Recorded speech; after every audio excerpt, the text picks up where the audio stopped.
बच्चों, कैसे हैं आप सभी। मैं आशा करती हूँ आप सभी लोग स्वस्थ एवं प्रसन्न होंगे। आज हम हमारा पाठ पत्र लेखन को पढ़ेंगे और समझेंगे। पत्र दो प्रकार के होते हैं। पत्र एक पहला औपचारिक, दूसरा अनौपचारिक, अर्थात पत्र के दो भाग होते हैं। तो आइए इस पाठ को प्रारंभ करते हैं। यह है हमारा पाठ 18, पत्र लेखन। आज कंप्यूटर, इंटरनेट और मोबाइल का ज़माना है, इसीलिए पत्र का प्रयोग अब कम हो गया है। पत्र को कम प्रयोग में लिया जाता है क्योंकि मोबाइल फ़ोन द्वारा सूचित हो जाता है, मैसेज कर दिए जाते हैं, ईमेल द्वारा मेल कर दिया जाता है, इसीलिए पत्र का प्रचलन दिन ब दिन कम होता जा रहा है। लेकिन आज भी पत्र का अपना ही एक महत्व है। अपनी बात दूसरों तक पहुंचाने का पत्र सबसे अच्छा साधन है। पत्र लिखने में हमें बहुत सी बातों का ध्यान रखना चाहिए।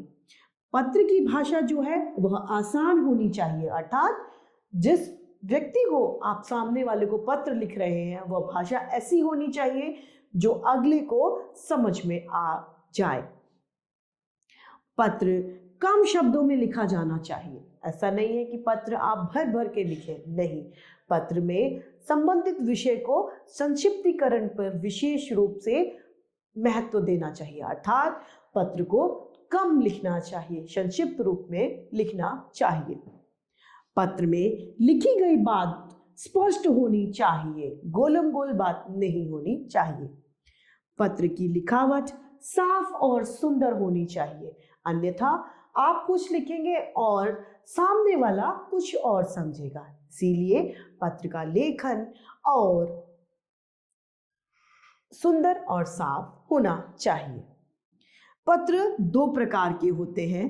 पत्र पहला औपचारिक, दूसरा अनौपचारिक। पत्र के दो भेद होते हैं, औपचारिक तथा अनौपचारिक। औपचारिक पत्र में प्रार्थना पत्र, सरकारी कार्यालयों आदि में लिखे जाने वाले पत्र औपचारिक पत्र कहलाते हैं।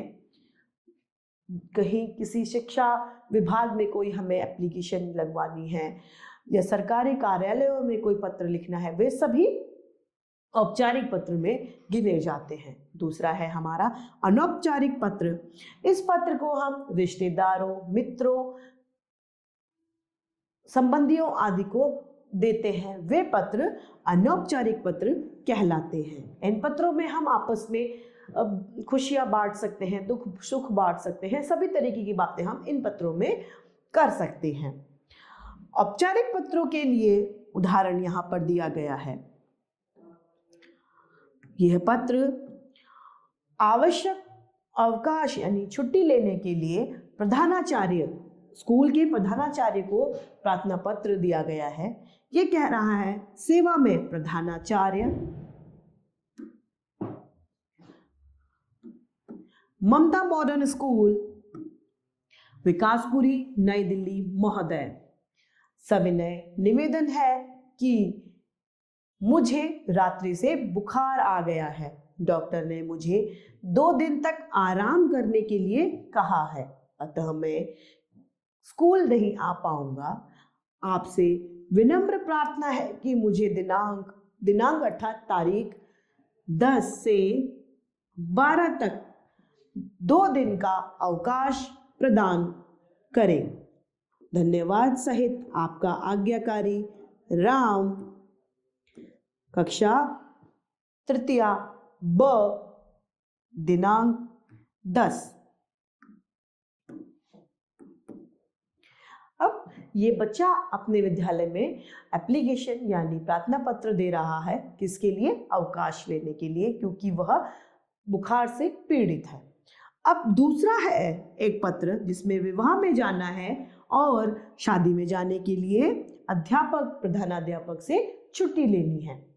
तो लिख रहा है, परीक्षा भवन, नई दिल्ली, दिनांक। जितनी तारीख को आप लिख रहे हैं वो दिनांक, वो तारीख आपको दिनांक में लिखनी होती है।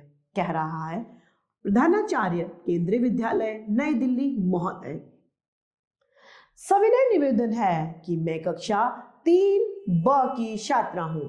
मेरे बड़े भाई का शुभ विवाह दिनांक 13 को होना निश्चित हुआ है।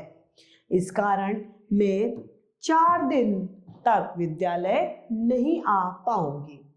अतः आपसे प्रार्थना है कि मुझे दिनांक 13 से 18 तक का अवकाश प्रदान करें। आपकी आज्ञाकारी शिष्या सीता, कक्षा तृतीया ब, दिनांक 13। अब दूसरा उदाहरण जो है वह है अनौपचारिक पत्र का, अर्थात जो कार्यालयों में न लिखा जाकर अपने सगे संबंधी, मित्र आदि को लिखा जाता है। यह पत्र मित्र या सखी को अपने जन्मदिन पर बुलावे के लिए लिखा गया है। ये लिख रही है कि 276 रूपनगर सब्जी मंडी दिल्ली, दिनांक जो भी उस दिन हो उस दिन की तारीख आपको लिखनी है। प्रिय सखी अनु, सप्रेम नमस्ते।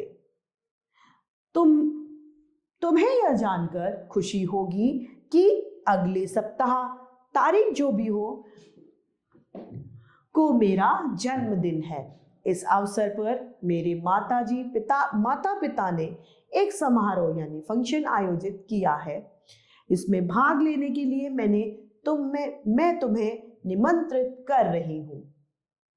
कार्यक्रम की सूचना इस प्रकार से है।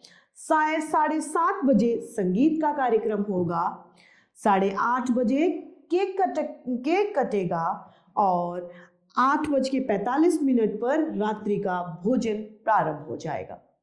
आशा है तुम समय से पहले ही आ जाओगी। तुम्हारी अभिन्न सखी पूर्वा।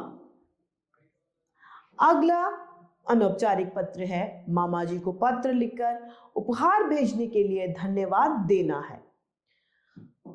56/20 जनकपुरी नई दिल्ली, दिनांक यानी तारीख लिखनी है। फिर कह रहा है, आदरणीय मामा जी, सादर नमस्ते। मेरे जन्मदिन पर आपका बधाई पत्र तथा उपहार मुझे मिला। इसे पाकर मुझे बहुत खुशी हुई। इसके लिए बहुत बहुत धन्यवाद। आपकी भेजी हुई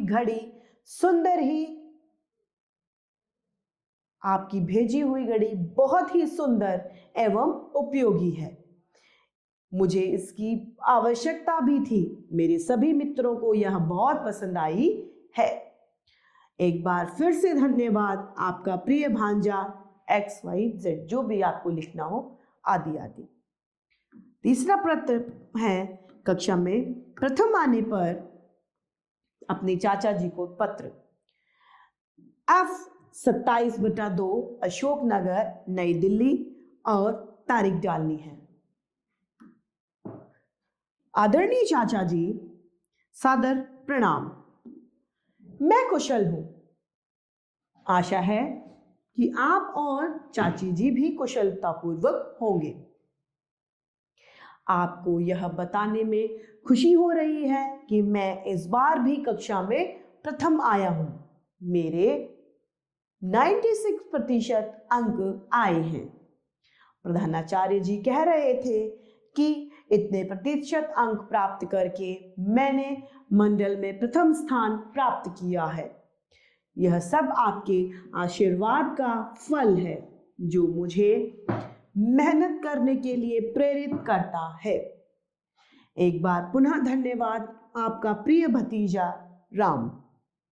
आइए इस पाठ की समाप्ति पर हम देखते हैं कि हमने क्या सीखा। पत्र अपनी बात को दूसरों तक पहुंचाने का एक उत्तम साधन है। पत्र कम शब्दों में लिखा जाना चाहिए। पत्र के 2 प्रकार होते हैं, औपचारिक पत्र तथा अनौपचारिक पत्र। औपचारिक पत्र कार्यालयों, विद्यालयों, दफ्तरों में लिखे जाते हैं तथा अनौपचारिक पत्र संबंधी, मित्र, रिश्तेदारों आदि को लिखे जाते हैं। तो इस तरीके से हमारा यह पाठ पत्र लेखन समाप्त होता है। मैं आशा करती हूँ आप सभी लोगों को यह पाठ भली भांति रूप से समझ में आया होगा। आज के लिए इतना ही, फिर मिलते हैं धन्यवाद।